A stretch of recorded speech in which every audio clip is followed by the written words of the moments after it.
যে মিজান মানে দাড়ি পাল্লায় আল্লাহ আমল মাপবেন, বদ আমল নেক আমল। আমল মানে কি বলেন তো?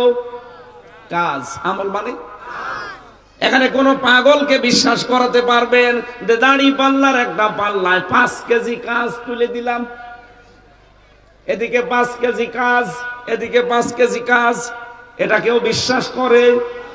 আর দাড়ি পাল্লা দিয়ে কি কাজ কেউ মাপে? বলেন কোন কারণে আপনি এই বিশ্বাসে আছেন বলেন? পৃথিবীর প্রতিটি জিনিস পরিমাপ করার জন্য আলাদা আলাদা যন্ত্র পাবেন। এই যে সামিয়ানাটা যদি এখন আপনাকে আমি মাপ দিতে বলি, এটা কি দাড়ি পাল্লায় তুলে দেবেন? এটার জন্য আলাদা একটা মাপের যন্ত্র আছে, তার নাম ফিতা, গজ। এই কথা বলেন না কেন? এই যে পানি দিয়েছে আমাকে খাবার জন্য, এই পানির বোতল যদি আপনাকে বলে এটা মেপে দেন তো ফিতা দিয়ে মাপবেন, এটার জন্য সিসি আছে, লিটার আছে। এই কথা বলছেন না কেন? পৃথিবীর প্রতিটি জিনিস মাপ করার যন্ত্র আছে না নেই? আরো জোরে। কাজ মানে আমল, কাজ যে আল্লাহ মাপবে কিয়ামতের দিন, এটা মাপের জন্য আলাদা একটা যন্ত্র নেই। দাড়ি পাল্লায় কেউ কাজ মাপে? কাজ মাপার জন্য একটা আলাদা যন্ত্র আছে। এইটার জন্য যেমন ফিতা, এইটার জন্য যেমন সিসি। কাজের জন্য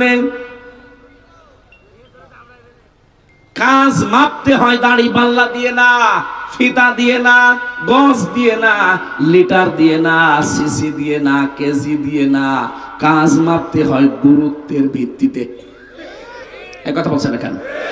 কাজ মাপে কি দিয়ে? গুরুত্ব। বলেন বলেন, আরো জোরে বলেন। এখন কি গুরুত্ব কি? এই যে মঞ্চটা সাজিয়েছেন, এর গুরুত্বপূর্ণ জিনিস আছে দুইটা, একটা খুঁটি আর একটা সামিয়ানা। কি কথা বলেন? গুরুত্বপূর্ণ এই দুইটা জিনিস না থাকলে কেউ মঞ্চ বলবে? এখানে গুরুত্বপূর্ণ নয় এমন জিনিসও আছে যেগুলো না হলেও মঞ্চ হয়, যেমন এই কার্পেট, এই চেয়ার গুলো। এই কথা বলা লাগবে। আপনি কি বোঝেন নাকি বলেন? আমি গুরুত্বপূর্ণ বিষয়গুলো আপনার সামনে তুলে ধরতে চাচ্ছি। এবার কিয়ামতের দিন আল্লাহ কিন্তু মাপ দেবেন আপনার আমল মানে কাজ। কাজ মাপতে হয় যেহেতু গুরুত্বের ভিত্তিতে। এই কোরআনে কারিমে আল্লাহ 500টা বিধান দিয়েছেন শরীয়তের গুরুত্বপূর্ণ যেগুলো, আর প্রতিটা বিধানের ভেতরেই দেখবেন কিছু না কিছু ফরজ আছে। কি এর ভেতরে নামাজ আছে না? আরো জোরে বলেন। নামাজ কি ফরজ? বলেন। এই নামাজ ফরজ, এই ফরজের ভেতরে আরো ফরজ আছে কয়টা? 13টা। বলেন বলেন। নামাজ যে ফরজ, এই ফরজ নামাজের ভেতরে আবার ফরজ আছে কয়টা?